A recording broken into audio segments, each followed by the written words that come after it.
America in our nation's capital. Good afternoon, everybody. I'm John Huddy, filling in for Rick Sanchez. We begin today with the deadly protests ongoing in Iraq. It's a story receiving very little coverage here in the United States, but it is a major issue that could have worldwide ramifications. Okay.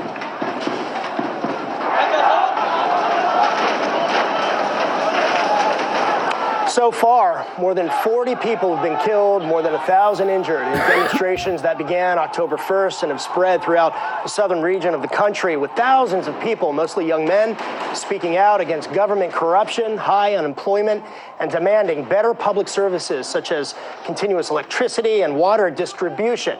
Police have used live ammunition, rubber bullets, tear gas, and water cannons to try and push the crowds back. Well, this is being called the largest act of public outrage against Iraqi Prime Minister Adel Abdul Mahdi's government, which is only a year old at this point. Mahdi leads a technocrat-dominated cabinet. He's a Sorbonne-trained economist. His administration is supported by the United States. But despite Iraq's more than $700 billion in oil revenue over the past close to 15 years now, the country remains one of the worst places to live in the world, with a lack of potable water and continuous electricity in many of the cities.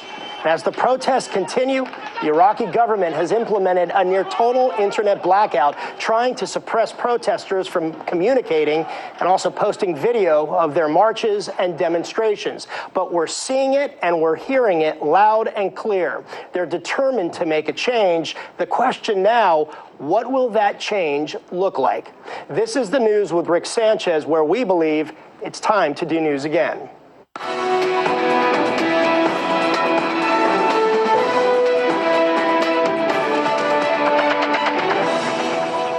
All right, so here's our list of the questions that we think you'll be asking tomorrow. First, where is Iraq's oil going, and are the violent protests in that country related? Second, why are most Americans afraid of social media's control over the news? And finally, are there more markers that the economy is headed straight to a recession? Now, earlier I told you about the protests that are ongoing in Iraq, but that isn't the only country that's dealing with violent demonstrations, dealing with rioting, and overall government chaos. If you take a look at the map here, in Hong Kong, demonstrations have stretched into the 6th month there, with now face masks being banned as authorities try to clamp down on the anti-government and anti-China rallies.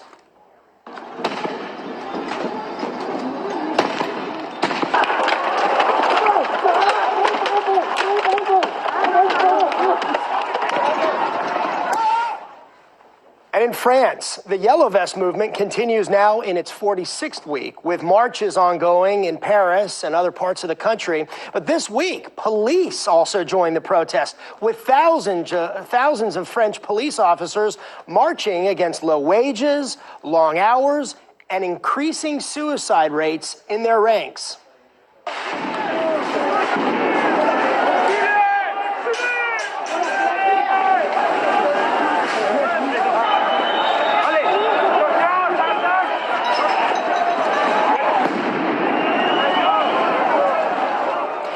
And across the globe, in Haiti, violent clashes between demonstrators and police over government corruption and calls for the resignation of the island's president continue to tear the island apart.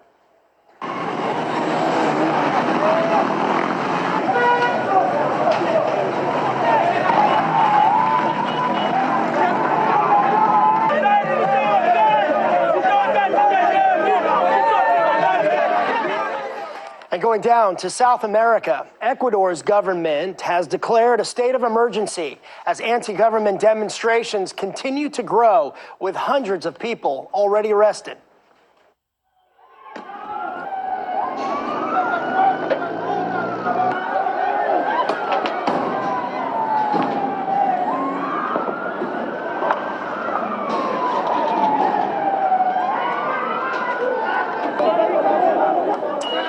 And just south, In Peru, the country's beleaguered government remains in a state of chaos, with the president and opposition-backed Congress wrestling and grappling for power.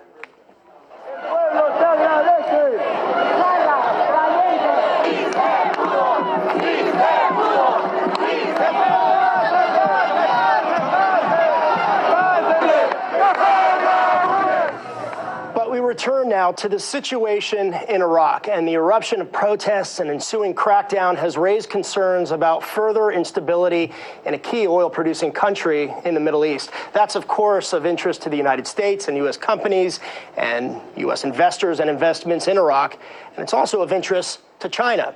China has increased its investments in Iraq, surpassing $30 billion in 2018. China is considered the biggest trading partner of Iraq, and Iraq is the second biggest oil supplier to China.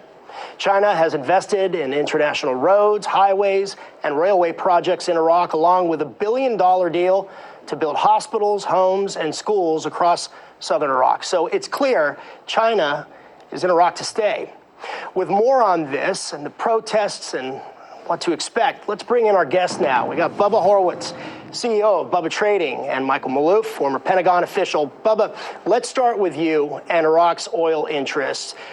My question is really, who at this point controls the oil in the country?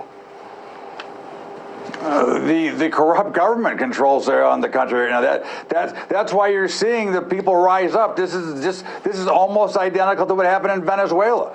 I mean, eventually the people rise up when they know that they have a wealthy commodity that is bringing in nothing but money, yet they're living without water, without toilets, without electricity. So again, it's held by the corrupt government. That's who holds the oil there. And how much you heard me talking about China? Of course, the United States has always had an interest, but China is playing a significant role at this point now too, right?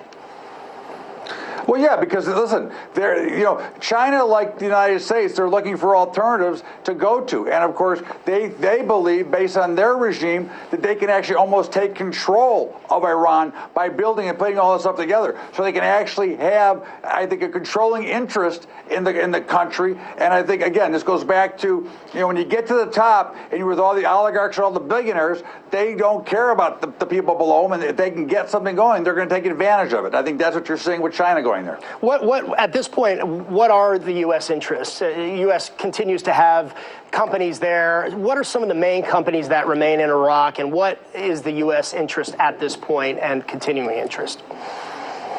Well, again, I think that we have slowly, obviously, have moving away from Iraq. I mean, again, if Iraq does something like they did in the Strait of Hormuz, or something happens, and it does create a little fear in oil. We saw what happened with Saudi Arabia; it creates a little fear. But at the end of the day, you can see now that oil is come all the way back, and actually is lower than before the bombing or the supposed drone bombing in Saudi Arabia from Iran.